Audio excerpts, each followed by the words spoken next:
এটা অবিশ্বাস্য ছিল।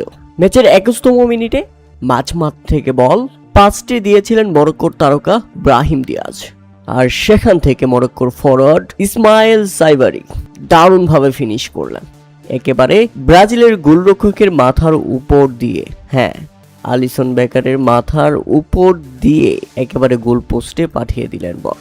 ম্যাচের শুরুতেই মরক্কোর কাছে এভাবে 1-0 গোলে পিছিয়ে যাবে ব্রাজিল বা গোল হজম করবে ব্রাজিল, সেটা কেউ কল্পনাও করতে পারেনি। তবে মরক্কো যেভাবে শুরুটা করেছিল আক্রমণাত্মক, তাতে বোঝাই যাচ্ছিল ব্রাজিল গোল খাবে এবং খেয়েছেও তাই। তো এটা পুরো ফুটবল বিশ্বের জন্য অবিশ্বাস্য এক মুহূর্ত ছিল।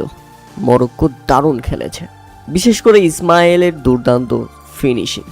আমরা দেখেছি ম্যাচের প্রথম 10 মিনিটেই ব্যাপক চড়াও হয়ে খেলছিল মরক্কো। হাই প্রেসিং এর মাধ্যমে ব্রাজিলের রক্ষণকে রীতিমতো চাপে রেখেছিল মরক্কো।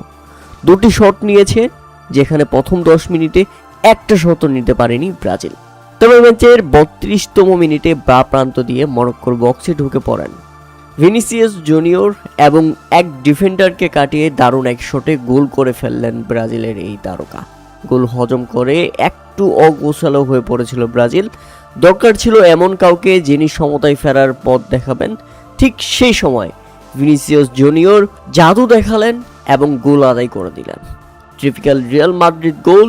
স্প্যানিশ ক্লাবটিতে ঠিক এভাবেই বা প্রান্ত দিয়ে বক্সে ঢুকে গোল করতে অভ্যস্ত ভিনিসিয়াস। ডাকআউটে বসে শুধু দেখছিলেন নেইমার জুনিয়র। প্রথমার্ধেই আমরা অবিশ্বাস্য এক লড়াই দেখলাম দুই দলের। তাতে প্রথমার্ধ শেষে 1-1 গোলের সমতায় বিরতিতে যায় দুই দল।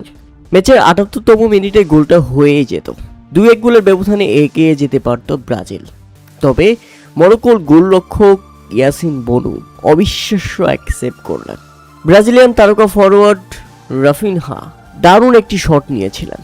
মরক্কোর এক ফুটবলারের পায়ের ফাঁক দিয়ে বের হয়ে গিয়েছিল বলটি, তবুও সেটা আটকে দিয়েছেন ইয়াসিন বনু। ব্যথা পেয়েছেন নিশ্চয়ই, তবে যে সেভটা করেছেন ইয়াসিন বনু সেটা প্রশংসার দাবিদার। নেইমার তো মাথায় হাত দিয়ে দিলেন। এটাও গোল হলো না। এই গোলটা প্রত্যাশিত ছিল ব্রাজিলের জন্য, কিন্তু সেটা আটকে দিয়েছেন ইয়াসিন বনু। তাই তো হতাশ হয়ে তাকিয়েছিলেন রাফিনহা। ঠিক একইভাবে ব্রাজিলকে এবার বাঁচিয়ে দিলেন তাদের গোলরক্ষক অ্যালিসন।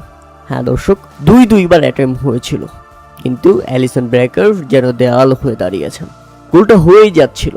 দুর্দান্ত শট ছিল মরক্কোর পক্ষ থেকে, কিন্তু শেষ পর্যন্ত সেটাকে রক্ষা করে দিয়েছে অ্যালিসন ব্রেকার। এটা ছিল একেবারে দুর্দর্শ শেষ মিনিটের ঘটনা। তাদের সমতায় শেষ হলো ব্রাজিল মরক্কোর লড়াই। ভিনিসিয়াসের দুর্দান্ত গোলের পরেও মরক্কোর বিপক্ষে ব্রাজিল ড্র করেছে। তবে মরক্কোর পারফরমেন্স মনে রাখতে হবে ব্রাজিলকে। প্রথমার্ধ থেকে দ্বিতীয়ার্ধ দারুণ খেলেছে মরক্কো, তবে প্রথমার্ধে হতাশাজনক পারফরমেন্স ছিল ব্রাজিলের। দ্বিতীয়ার্ধে মোটামুটি সবকিছু ঠিকই ছিল।